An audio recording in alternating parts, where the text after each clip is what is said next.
So, what the hell are the Pittsburgh Steelers doing?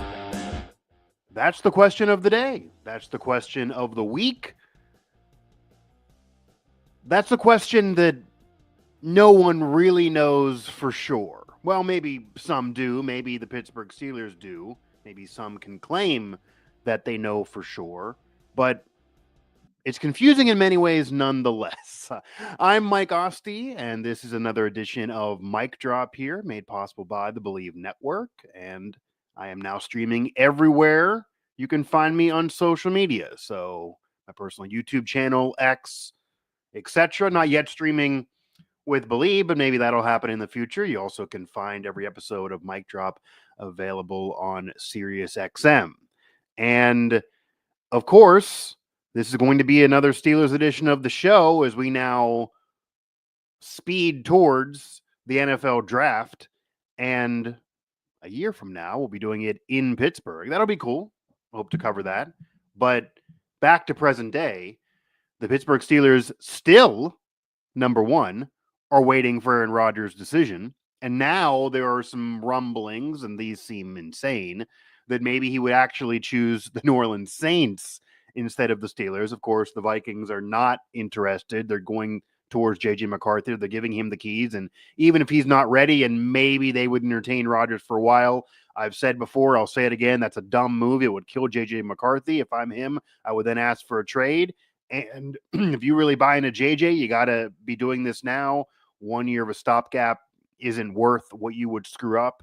And you can't bring in Rodgers, have him play for a quarter of the season, then all of a sudden JJ's healthy, and then you're benching Rodgers. That would create insane madness as well. So if the Vikings are out, or that will take a while, and that won't be till the end of summer, early fall, if that's really going to be something that they're still interested in bringing Rodgers in, and maybe, yes, he's waiting for them. That would be the best scenario. But if you eliminate the Vikings, and then, of course, it's just the Steelers waiting around, didn't happen at McAfee's big night at, that would have not really been the surprise that many, could have argued it would have been if nobody expected it for the weeks leading up to the event. Everyone just assumed it was going to happen then. So the steam of that was gone, but then it didn't happen then. And now you're getting the Saints. So will he spurn the Steelers for the Saints because of Carr's injury? That would be wild. They're not nearly a team ready to win. You imagine the Steelers would be a better situation than the Saints right now. What will the Steelers do in the draft regardless? And why does Rodgers' decision have anything to do with it? Some of the national media keep saying that, Rodgers would be upset if you draft a quarterback in the first round. And maybe that's part of this all too. And that would be insane to worry about because Rodgers wouldn't be the future, of course, beyond a year or so. Will they be looking at Dard or Shedeur Sanders now? Has been a lot of rumors. He's met with the Steelers in person. That much is true. And there's maybe a love affair there. He's even talked about, hey, you let the Steelers draft me. Don't let me go there because I'll get it done right away. And, kind of hinting he'll screw the Browns, who would then have to obviously pass on him to make that happen. And several teams likely would. But do the Steelers think he's going to fall to them? Are they willing to be aggressive for Shedeur Sanders because of his NFL legacy pedigree? And then, of course, throwing the deuces up, TJ Watt posted on Instagram, nothing but a picture doing this. In fact, you can't fully see this. It's actually way up high. So he's throwing the deuces up above his head saying, hey, well, it didn't say anything, but saying, hey, I'm out, or hey, I want to have my contract work a certain way, or hey, I want to get a certain amount of money, or hey, we need to have this happen quicker. That's kind of what people were able to read in to the picture. And TJ Watt's he's not a wide receiver. He's not normally an Instagram posting cryptic message type of guy. That's not been something he's done throughout his career. That has been something the Steelers have dealt with, again, mostly from wide receivers throughout the years. But he does it. And then his brother goes on McAfee and kind of lays the groundwork that, it is maybe about money. Doesn't, admit that that's what the picture was about, but doesn't think it's crazy to read into the picture. And he maybe will want to exceed Myles Garrett and let's get this done quicker. He doesn't want to keep waiting around. Who do you think that's coming from? I would imagine he talks to his brother. You're getting other reporters and insiders to say the same type of thing. And as we're speaking now, there's no TJ Watt deal. There's no Aaron Rodgers decision. There's no guarantee draft slot for the Steelers right now. Likely going to be waiting where they are at 21.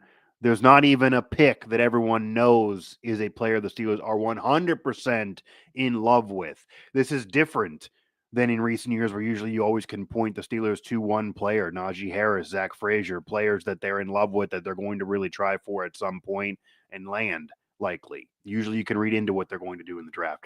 This year, maybe a little tougher.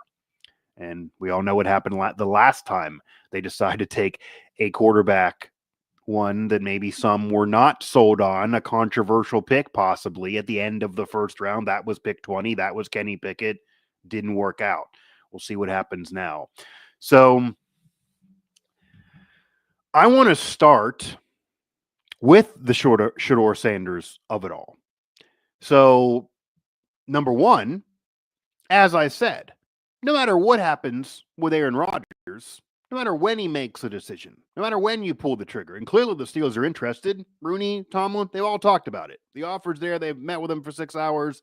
They want him, and it will be an upgrade on what they've had in recent years. You figure he's healthier than he was the last couple years, certainly a couple years ago, and likely even last year with the Jets. Maybe the tenure would be a little better. Maybe he'd be a little more behaved. I don't know if I fully buy into that in terms of staying off the headlines and not doing national shows and making political comments, but the Steelers have dealt with that in the past, and maybe they're fine if they can get more production from the QB position for at least 1 year, and they feel like, okay, 1 year, we can try for it again.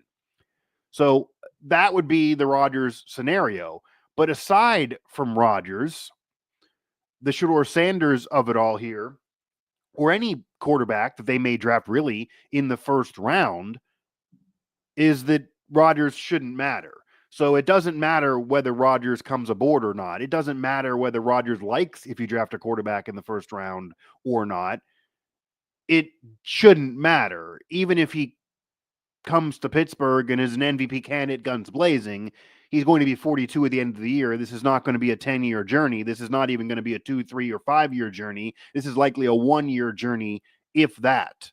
And I mean, if it's even a good year. Maybe it won't work out throughout the season and then he'll just be benched or stop playing, or why finish it out at that point? He did finish with the Jets, but you get what I'm saying. Even if it's good, it likely won't be beyond 1 year anyway. That was the scenario with Russell Wilson. That was the scenario last year with Justin Fields. 1 year stopgaps. They didn't give up that much, but they're back in this mess again. So immaterial to Aaron Rodgers, because it's not a long-term thing no matter how well he plays. The Steelers absolutely need to look at a quarterback in the first round. And that goes back to the Shedeur Sanders of it all, because he's the name. He's the guy who we know the Steelers for sure are interested in, that has met with the team, that is talking, that is the son of Deion Sanders, and is already getting his number retired by Colorado, as asinine as that is, because, by the way, a former Steeler great and Cordell Stewart has not yet had that honor, and he kind of accomplished some things at Colorado that Shedeur Sanders has not. Go ahead and put Travis Hunter's number up there, but not if you're not going to do it to the late 90s, the late 80s, early 90s legends with Colorado, the last time they were really relevant before Deion came aboard. But, nonetheless, do you like Shedeur Sanders with the Steelers? That's really the question right now. And it seems like nobody is definitive one way or the other. And the issue is that, yes, you need to look at a quarterback early on. They need to eventually get their guy. They need to get their guy long term.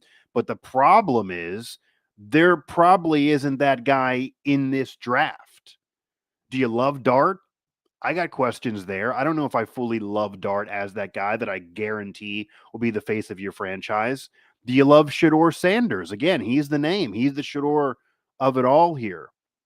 Could title this show The Shedeur of it all, really, for the Steelers. I like the pedigree. Usually the pedigree can help you. He's going to have people in his ear that are positive influences to have a great NFL career, of course, even though, of course, Deion will be very busy coaching Colorado. You'd imagine that'll be his top focus. But his accuracy is his main calling card. The accuracy of Shedeur Sanders is the main reason why There are some that do want the Steelers to take him, that do want the Steelers to even trade up for him, that do think he'll have a successful NFL career and then he could get it done right away, like others have. But he also was throwing a lot of short passes, little short, just dumpers, and then you go and get it done to Travis Hunter or whoever else on that Colorado roster. It's easier to convert those and have a high completion percentage when they're just pure dump offs. He does the Pat thing that Dan Orlovsky has talked about and really detailed perfectly, because this Pat thing that Shedeur Sanders does is not common in the NFL anymore with quarterbacks during the hut, and it also takes another second off when you got to make that decision way quicker than in college football. So his completions are off short passes, but he also takes an extra second than maybe you'd want now in the NFL. What kind of offensive line is he going to be dealing with? That maybe was a problem a couple years ago with Colorado when he first got there. Is that really fixed with the Steelers? Does he have an arm to really open things up and give you big plays the Steelers fans have been coveting for years? Yes, there are weapons there now, but I have said, I've done a show on, I continue to say I don't think George Pickens is going to be there long. I think he could even still be moved this offseason. Certainly won't be there more than 1 year. They're not going to pay big money to two wide receivers. So you have DK Metcalf there. You have Frymuth there. Those are the guys you know are going to be around. But now there's questions on the ground. You're likely going into the draft there to replace Najee and get you more than just having one back and Warren getting it done. You need other wide receiver help, of course. You need a lot more depth there. And you have proven and you can get wide receiver help in the draft that can help you right away. But we don't know who those guys are right now. And can Shedeur Sanders lead you to the promised land right away? Will he also provide you a scenario that's not going to be full of distractions that I think maybe the Steelers should start getting sick of? Obviously, Rodgers coming in would give you that, but it would only be a short, small sample situation. You'd have him for 1 or 2 years. Shedeur Sanders, you're likely going with for the next 10 years, and there will be distractions there. If he's playing well, no one cares. There, rebuff it, fine. But that could certainly be a pain in the you-know-what if you're having Deion Sanders, one of the greatest players of all time and a current coach in the Power Four, trying to tell you how to coach if you're Mike Tomlin. There is a chance of a headache there. There is a chance of an annoyance there. There is a concern that he has the arm strength. There is the concern of the downfield passing game. There is a concern that he can get it done when the offensive line is not at its best, which is likely what he's going to encounter in the National Football League. It can't just be all dump off passes and then you let the talented wide receivers get it done after that. That can't be all that you do in the NFL. So the numbers were there. The mistakes were not as high. Certainly last year, he does have the experience of being coached by an NFL legend being his father. He does have a completion percentage that's a stat you do want to look at a little bit. He's an efficient guy. Obviously, throwing for 300 yards while you're completing 70+% is better than throwing for 300 yards while you're completing 40% and you need 20 more pass attempts to get there. That's not really a great game, even if the yard total is high. We've seen that around the NFL, and certainly people should have learned that in recent years, while metrics and PFF and other measures, become part of the consciousness now. But again, the Pat thing is real. You don't have the time you're going to have in college football, and you need to see more than just short completions that then go far. It's really all short completions that go far for Shedeur Sanders. So, do you like him enough to trade up for him? I don't. Are you in love with him enough to trade up for him? I'm not. Do you like him enough to make him your late first-round guy? Do you prefer Dart? There are some that do. There are some that think size-wise, body-wise, the ability to air it out.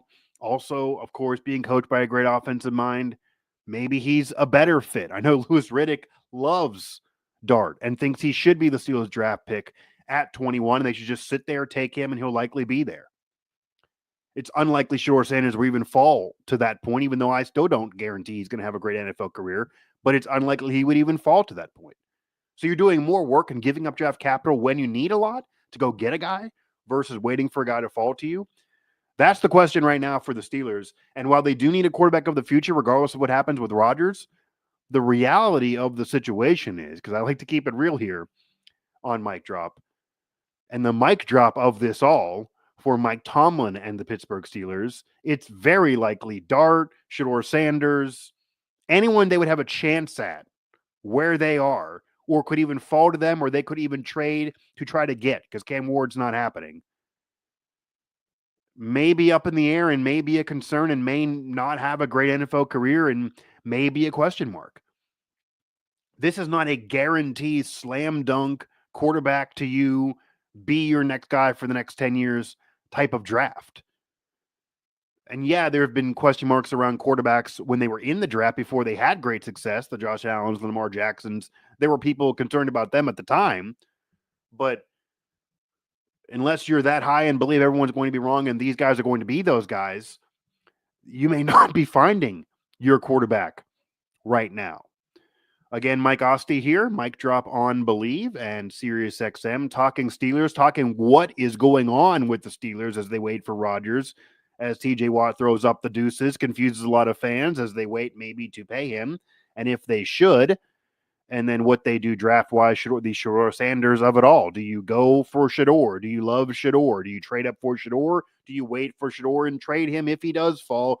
Do you prefer Dart? Do you realize that neither one of these guys may be the guy for you?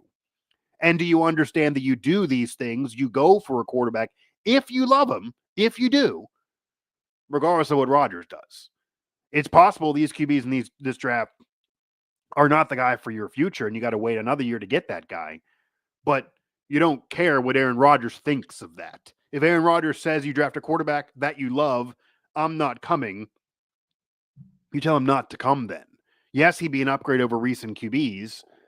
And yes, Mason Rudolph's not going to lead you to the promised land, even though I think he's better than some will argue, and he's at least a backup. He's not your starter.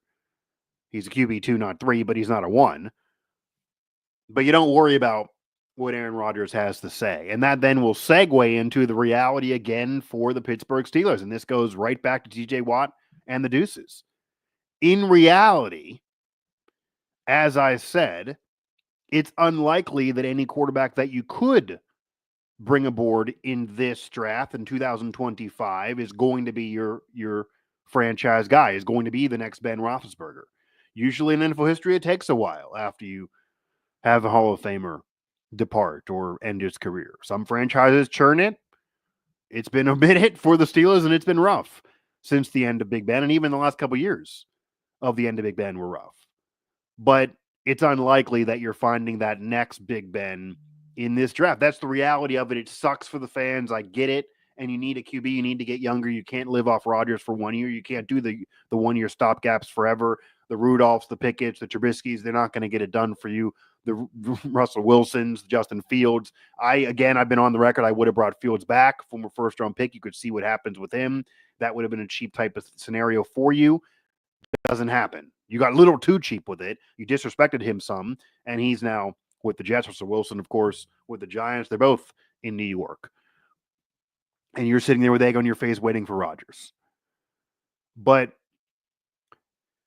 with all of that said, because I do think there's a high chance the Steelers' next Ben Roethlisberger, next face of their franchise, next quarterback one for a decade is not in this draft, and it just likely won't be in this draft. And likely they will bring in Aaron Rodgers and have a regular average season, 9-10 wins, not go far again. Rodgers then finally retires, and then you're back in here next year. That's the reality. That's the likely scenario for the Steelers. That's where the smart money is.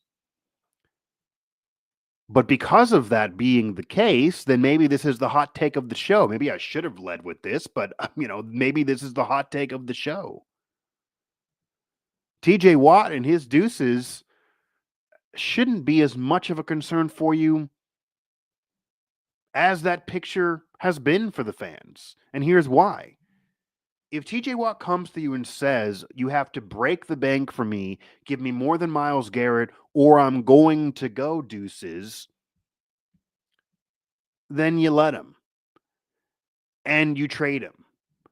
If he doesn't want to resign for a long-term deal and be a career Steeler and go down as a Steeler legend, even though he has not had the postseason success, which is usually asked upon by Steeler legends and will always be a stain on him until he has it, fair or not, hasn't won a playoff game despite all the sacks. And he is a phenomenal, great player, and individual wise will be a Hall of Famer someday, like his brother who didn't win a ring, even though, it wasn't his fault either. Multiple time Defensive Player of the Year, TJ Watt is going to be a Hall of Famer too.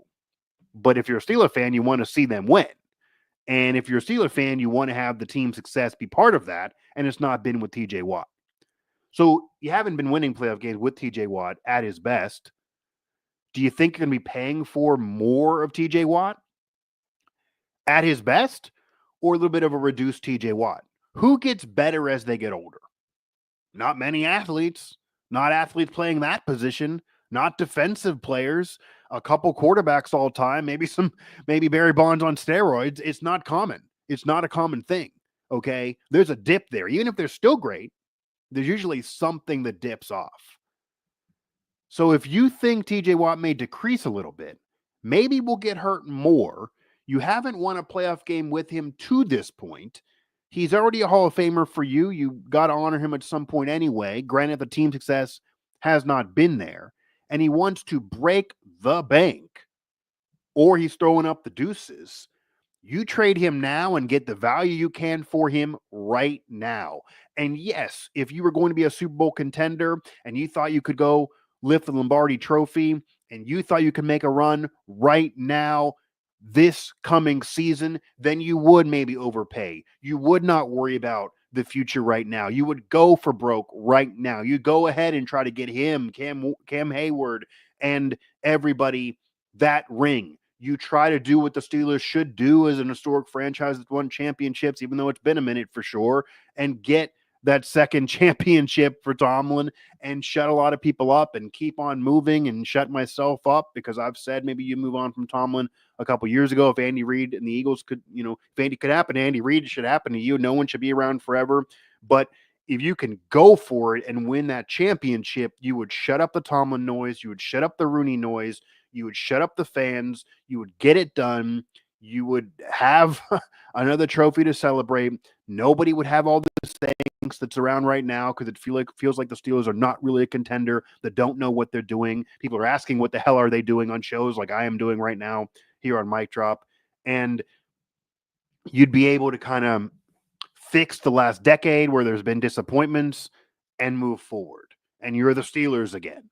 So if you got to pay TJ Watt a little bit more than you'd like, and maybe some of those years are going to be wasting some money later at the end of that deal, and you get over Myles Garrett, fine. You need a lot of pieces for sure, but if you feel the team right now is good enough to win a championship, then yeah, 100%, you do whatever you can to pay TJ Watt. He's a Hall of Famer. He's a legend. He's been your best player. But that's not reality. That's not the reality. That's not the reality of it all right now. The Pittsburgh Steelers are not a championship contender. They are not going to be winning the Super Bowl this coming season. They are not going to be appearing in the Super Bowl this coming season. They are not going to likely be in the AFC Championship game this coming season. They likely won't even win a damn playoff game for yet another season this coming year. The questions around Mike Tomlin, his future, if he, should be exiting Pittsburgh, just like Andy Reid had to exit Philadelphia years ago, and that maybe Tomlin be better off, and maybe the Steelers would be better off, and eventually you got to part ways. And if the way that Rooney manages the team is too old school, and if he's not in tune with the modern day NFL, and he's too stubborn, and quarterback of the future, all of those questions, and what's been messed up over the last several years, all of that is still going to go on, and we're going to be discussing it next offseason 1 year from now.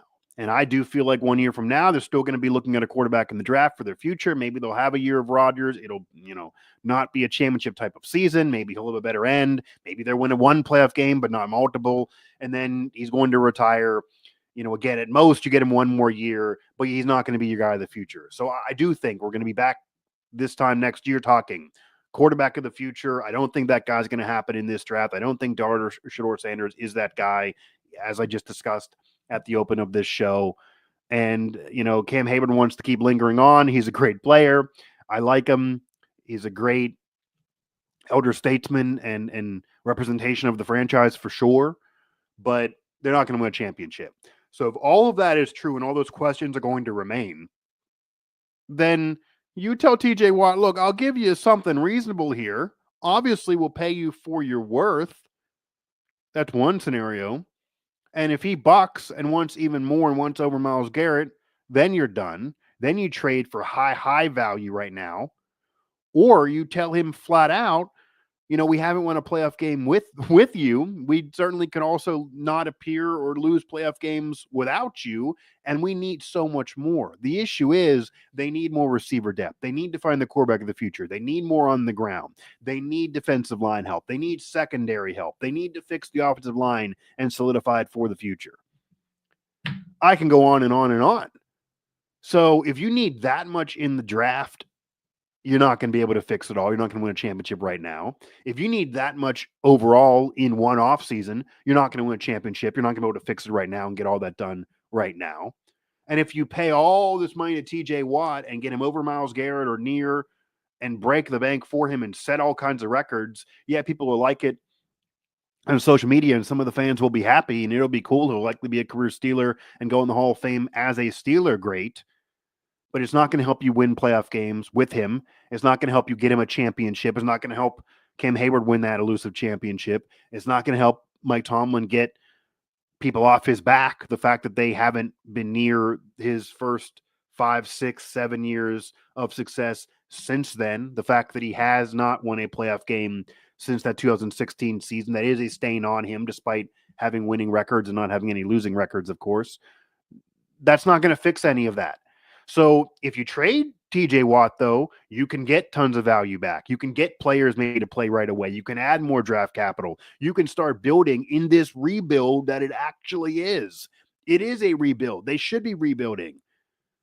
So again, I like TJ Watt. He's a great player. It would be cool to have him be a Steeler forever. But that's not going to be enough. That's not going to help you if you need so much more and you need to break the bank for him. So he can keep throwing up the deuces and putting up cryptic Instagram pictures like he's a diva wide receiver when he's not and supposed to be a leader of the team who's more mature than when he gets annoyed by seeing others do that. Maybe you just cut bait. Maybe you just say, hey, TJ, we didn't win playoff games with you. We can also not win without you. And if we give it all to you, then how do we fix elsewhere? It may make the fans upset, of course, but they're going to be upset by not winning playoff games. They're going to be upset by refusing to fire a head coach who pretty much everybody else would probably let go at this point. And again, I'll tell you, Tomlin's a Hall of Famer. He absolutely is. He's a future Hall of Famer based on that resume and who's already in. It's an absolute fact. Tomlin's going to get in and should be. But he probably also still shouldn't be the head coach of the Pittsburgh Steelers if you look at recent years, if you look at the playoff drought, if you look at how every other franchise handles coaches, not only in the NFL, but in pro sports. The Steelers keep on moving. And they did it with Noel. The last 10 years weren't great. They did it with Cowher during losing seasons. They're doing it now with Tomlin. And sometimes it works out. And yes, they have a history of success and they have a long history of success and they're a model franchise, but they're not a model franchise right now. Nobody's scared of the Steelers right now. Nobody thinks they're going to win a championship right now. The Vegas odds aren't telling you that right now. They don't have their QB and they have tons of needs. They're refusing to make any major decisions. They're waiting for Rodgers and TJ Watt's going to get all the money. That's not a team that's poised to win a championship and get back to where people expect this franchise to be. Again, Mike Asti here with Mic Drop on Believe and SiriusXM. You can find this show everywhere you get your podcasts, Apple, Spotify, TuneIn, Google Play, etc. I am streaming live here across social media. Follow me, of course, at MikeOsti11 on X and everywhere else on social. And now I will go into the comments because I see some of you here with me. Dropped a hot take. Originally talked about the Shedeur Sanders of it all, waiting for Aaron Rodgers and kind of the Rodgers,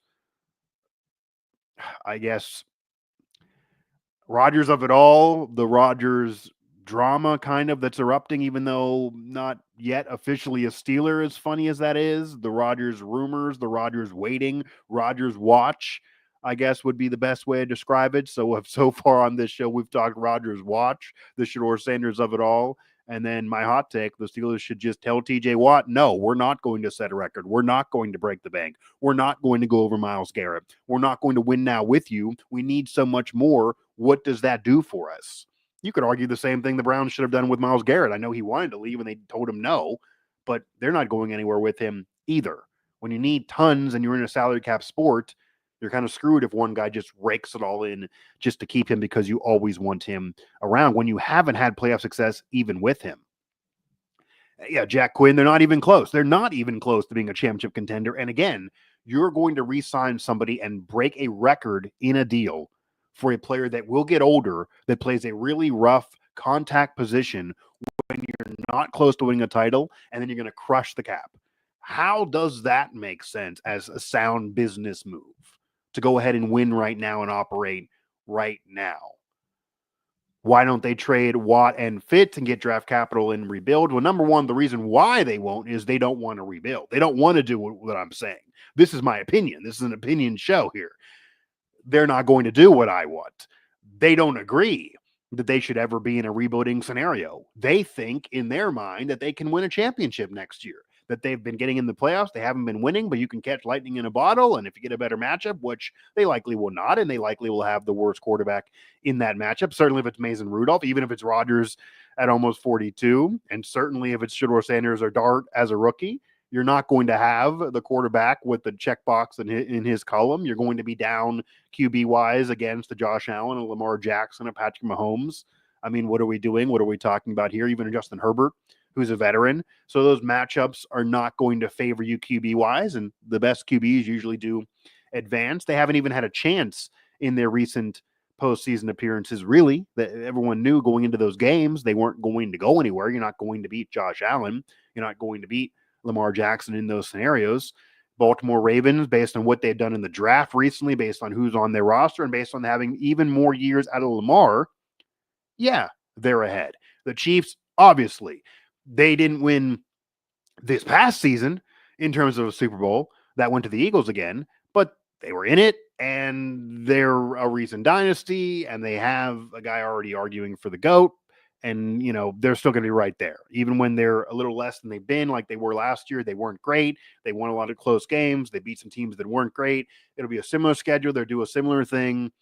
They're going to be fine. They're going to be a contender. And the Bills, the Chargers, I mean, hell, I don't think the Raiders are going to win right away, but what they're doing, Gino would be likely an upgrade over anyone you'd have for 1 year, not forever, but for 1 year. Pete Carroll's there now. They're trying to win now and do it quickly. You figure the Bengals eventually get back to being good if they can win some of those swing games, if they don't make as many mistakes, if their defense gets better. There are ifs there, of course. Joe Burrow is that guy. He is the better quarterback in any matchup you'll have. If you're the Pittsburgh Steelers, of course, I could throw him into that other mix. He's already taken his team to a Super Bowl appearance young in his career. So if he gets healthy, and they are bringing some guys back, and they play a little better defense and, don't fumble the ball as often in big games, they already are better than you. I don't think the Browns. I don't think the Browns are better than you. I have no confidence in the Browns unless they figure out the QB mess as well, because obviously the Deshaun Watson situation was worse than any QB decision the Steelers have freaking made in recent years or ever.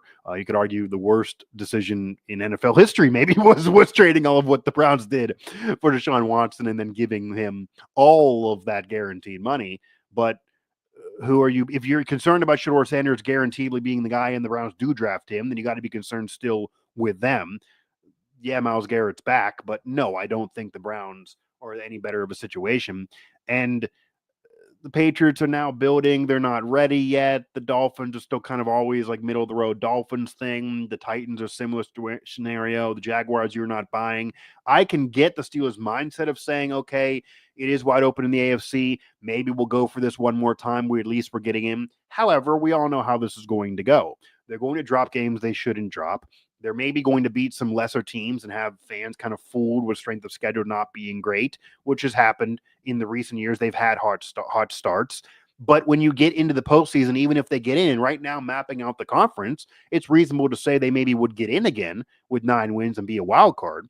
But even if you get in again, you're not going to be beating Josh Allen, Lamar Jackson, Patrick Mahomes, Justin Herbert. These are going to be your first round quarterbacks that you're going to be facing.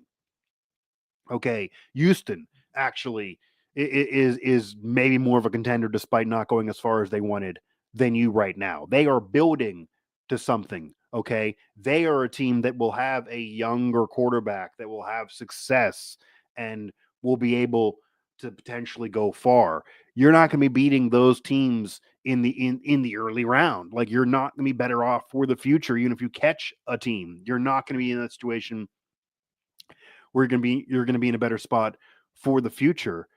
Yeah, you can. I mean, aside from the Red Sox selling Babe Ruth, it's right there. I mean, and that was just a totally different era. They didn't want to pay the man. This is, the Browns mortgaged the farm for a guy that was already controversial. The fans didn't want for off the field, and was never healthy, and just was never even good when healthy with Cleveland. So Deshaun Watson, yeah, I mean, people, can argue Luka and with the Mavs, Mavs giving up on Luka in the middle of his prime, and they didn't give up a lot, of course, but they got a much older, aging star, even though Anthony Davis is also a Hall of Famer. If you really want to compare trades, all-time trades, maybe it's those three. And there's many others. I actually wrote about this recently on Yardbarker in terms of some of the most shocking and maybe worst trades in sports history.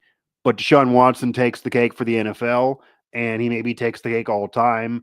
And the Browns are effed because of it, and they're now mature to realize it. You at least maybe could respect that more than what Rooney's saying, where he dances around things and doesn't want to admit things and kind of tries to lie and fool fans. The Browns are at least stop doing that. They're taking the L on the chin and saying we didn't get it done. We failed. We sucked here, but they did, and that kind of hurt them with the Deshaun Watson situation, to say the very least. The Steelers maybe are better off there, but again, the Pittsburgh Steelers do not have a championship team right now. So because of that, you should be rebuilding. This should be a rebuilding year where the wins do not matter, where you need to do a lot in the draft and in the offseason, where you're saving room for next year because you're in a cap sport, and then you can go for it unless you really love a quarterback. But even if you do, you take him, and you don't obsess over wins and losses right now. You're not ready to win a championship right now. Rooney will not do that. The Steelers will not do that. Mike Tomlin will not do that. They will not budge off any of that. They believe they can right now. The reality is they can't. The reality is they won't. The reality is it'll be a similar 9-10 win season, lose right away, and then next year it'll be the same damn thing. You're likely looking for a QB again, whether you draft a guy or not, because I don't believe any of these guys right now are going to be that guy for you.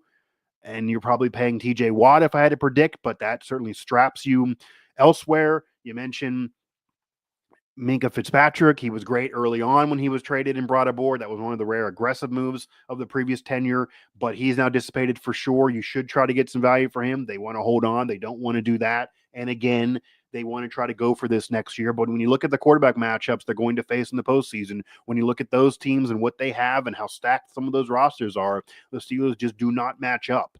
So, yeah, Rodgers is an upgrade over recent QBs, but you shouldn't just be lingering like this and allowing him to make you his what.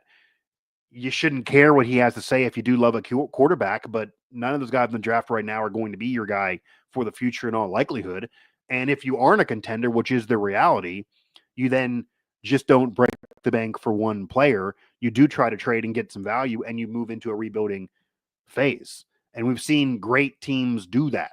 I mean, the Patriots have been doing it. Yeah, they've had some rough years after the Brady Belichick tenure, but eventually this happens for everyone, and the Steelers just refuse. And the whole thing of, don't want to have a losing record, it does make your life harder then to rebuild with the way the structure is going. You can. There are teams that do win with quarterbacks that are not early round picks. It's not the only way to skin a cat, but it makes it harder on you. And again, they're just not ready now.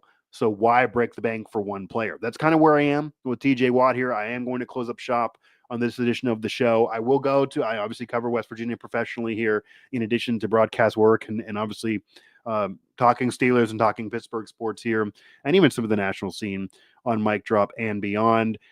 Before I go, is there any scuttle that has to do with bringing Beeline back? I think he is the most underrated coach of any guy I love. I don't know if you mean prior to hiring Ross Hodge for that fan, but no, Beeline's name was brought up in prior recent searches. So he definitely was brought up during the post-Huggins summer of 2023, where it was way late in the game. They weren't going to get a guy. Ren Baker finally realized that, the West Virginia AD. and they just end up having to ascend Josh Eiler as interim and had the worst year in program history. At that point, Beilein's name was brought up. At that point, I know Beilein and Bren Baker talked. I know that for sure. And I also know that from what I've heard, John Beilein did not want to do a one-year caretaker thing that some suggested. He wanted a multiple-year commitment, despite being in his later years of his life and not having coached in years and having the controversial end with Cleveland, because I know a lot of players did not want him to come aboard and kind of think a little negatively of him as a person. Hall of Fame coach, great run at WVU 20 years ago, went to Michigan, had even more success there, almost won a national title there. Hall of Fame coach, a great coach. You can even argue the better coach than Huggins the last 20 years, and a legend. But at his age, Ren Baker did not want to give him a multiple year situation. Certainly not then, definitely not now. He was brought up a little less last year, but Ren didn't really want to do that. He did not want to do a long-term thing with anyone who's 70 plus years old, whether it be Huggins, Beilein, whoever. He likes the younger coaches that he knows, that he has connections with, more than West Virginia connections. That's the Ren Baker way, to go to his guys over WVU's past guys, and wasn't really a candidate this past cycle, meaning the past cycle when they hired DeVries. There's been so many. He was kind of brought up during the Eilert cycle. He wanted a longer term deal. They didn't want to do it. He was brought up a little less when they hired DeVries, but that was never really going to happen. They loved the DeVries hire. DeVries obviously, turned them around from 9 to 19 wins, and then there was tons of drama, and maybe he treated them poorly and did them dirty. I've articulated this on Mountaineer Report and WV Sports Now, where my West Virginia coverage is, and I do feel he did them dirty. But he's now to Indiana. They hired Ross Hodge. That's more a Ren Baker guy. Young coach, defensive mind. I got my concerns about the hire. I've also detailed those concerns and kind of ranted about it when he was initially hired. I don't think it's experienced enough for a big-time job like West Virginia basketball, with history and a pressure to win right now and get in the tournament right now, like DeVries almost did. But after DeVries and into Ross Hodge, Beilein was never a candidate. They never talked. He's too old. Again, he wants more than 1 year. They weren't going to do it. They were willing to let him do a caretaker thing for a short-term thing after the Huggins scandal, and that they needed to find something and figure something out here late in the summer, and there wasn't room really or time to go hire a big-name coach. At that point, they were absolutely considering him, but he wanted too long of a deal. They didn't want to lock into him with either a big money buyout or multiple years then, which probably is smart based on what we've seen here. Again, his age is the problem. If this was 10 years ago, it would be more of a Rich Rod thing. You get over 70, how long are you going to coach? They didn't want to have a guy come in for 1 year and then one out, or they have to pay all this money to, or have lower standards because he's older, etc. And maybe he would have stayed, although he left before. Maybe he would have stayed now at this point in his career. They didn't want a long-term commitment to him at that point. They would have done a short-term thing. He was never really a candidate again after that Eilert cycle, and now he's even older, so it wasn't going to happen.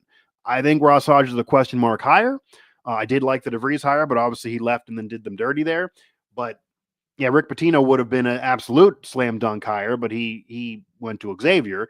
And again, I don't think the money is as much of an issue as people keep saying, because they paid Josh Eiler 1.5. They paid Aaron DeVries 2.85. They're paying Ross Hodge almost 3 right now, about 3 actually. And Calhoun's 1.85 extension at Utah State is less than most of those, or right around where Eiler was years ago when they had less money. So they can pay a guy. They just didn't want Calhoun.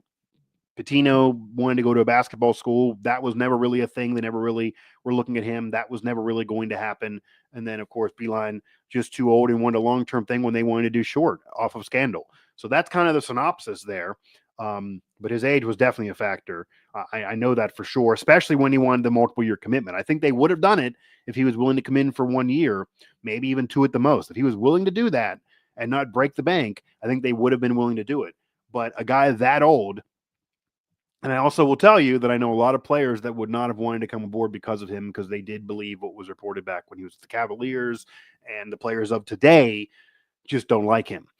They respect the resume, but I don't think the players of today wanted to play for John Beilein based on some comments that he did kind of say a few years ago. So it just was not, it was just not going to happen. But that I always get some West Virginia questions, even when I'm doing Pittsburgh shows or national shows. So, want to hit on that? You can search John Beeline's name on West Virginia Sports Now and get much more of my coverage over there. Again, I do think here, going back to kind of wrap this up here with this episode of Mic Drop, that they don't have to wait for Rodgers. They shouldn't wait for Rodgers, and Rodgers is making the Steelers look ridiculous, but it's continuing to linger on. In addition to that, the Shedeur Sanders of it all is I don't feel he's enough of the guy to trade up and get aggressive for, nor do I feel that guy is Dart. I don't think they have that QB in this draft. I think the Steelers are kind of effed this offseason. And TJ Watt, I just don't think you pay all that kind of money to right now when you're not really a contender. But that'll do it for this edition of the show. Again, like, subscribe, download, find us everywhere you get your podcasts. This has been another edition of Mic Drop here with Believe and on Sirius XM. So again, find me on social media as well. And maybe the Steelers will actually have some decisions made and some actual legitimate news outside of rumors the next time we're on.